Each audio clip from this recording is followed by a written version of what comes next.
If I had a nickel for every time Adam Scott went down an elevator and then something terrible happened to him, I'd have 2 nickels, which is not a lot at all, but it's really strange that it's happened twice in a calendar year.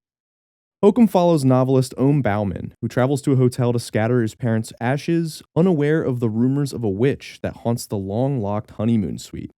This is Damian McCarthy's third movie following Oddity and Caveat. I actually just watched those two for the first time very recently, and I was really surprised with how much I enjoyed them. McCarthy is great at building horror in enclosed spaces, keeping a constant sense of dread escalating the entire runtime, all while sprinkling in some of the scariest imagery I've seen in a minute. Like, come on, man. First you gave me this, and now you're gonna give me this? What the hell?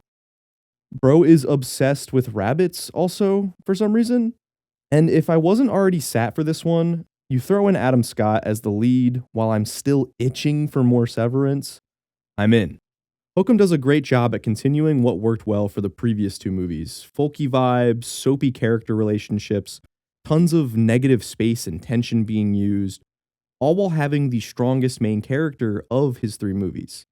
Ohm is flawed and genuinely terrible to the people around him, but this movie does a surprisingly great job at making you sympathize with him regardless. The script and performance are both really strong here. The personal demons he has to face and how that influences his actions and the ending of this book he's struggling to finish builds a really interesting theme throughout.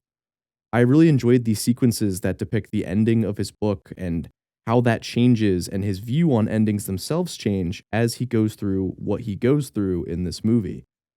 The set for the hotel is beautiful but eerie at the same time, with a lot of unease built on these creepy faces and statues and figures built into the architecture around Ohm.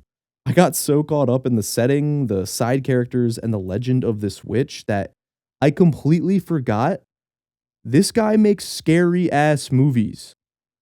And I don't want to overhype it at all. I really don't want to feed into that, marketing thing they do where this is the scariest movie of the year with every horror movie that comes out. But the tension and dread that slowly built up in this one really got me, just like Caveat and Oddity. It really lands on the using negative space, things that you think you see in shadows until you realize where it actually is.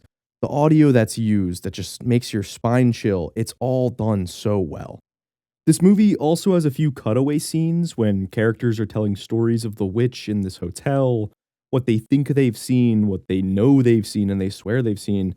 And when you get the first one, it is such a switch up from the feeling of the scene right before the scene that the story is being told in. I was just like, fuck, this is about to get really scary. I forgot how scary this guy's movies are.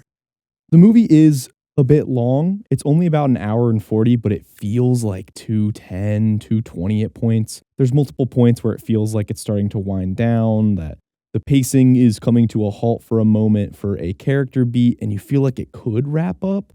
But that's not the biggest complaint from me because I did really enjoy the movie. It's more of something I really enjoy, so I'll never complain about that.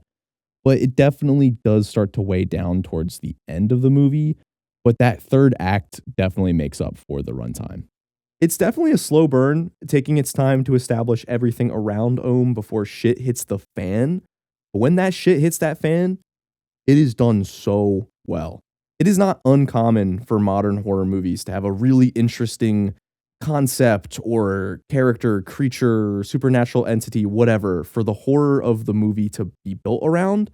More often than not, once you get to that big reveal or third act where this thing is on screen, it's usually pretty underwhelming and it feels like a cat's out of the bag kind of thing. Not this movie. Hokum does a great job at keeping the dread at an all-time high from the moment it starts until the moment it ends. Even in the last scene, I was waiting for one last jump scare to be thrown in. And yeah, this movie does have a few cheap jump scares, whatever. I'll let them slide because of how unique all the other scares are. I'm really happy to say Hokum is another Damian McCarthy banger. Solid 4 out of 5 stars for me. I definitely liked it more than Oddity, but I think I'll have to sit on it for a little bit before saying it's my favorite of the three. His budget, scale, and quality of character writing has improved each movie as he's gone, so I'm really excited to see what he does next. If you saw Hokum, let me know your thoughts in the comments. Drop a like and subscribe if you haven't already.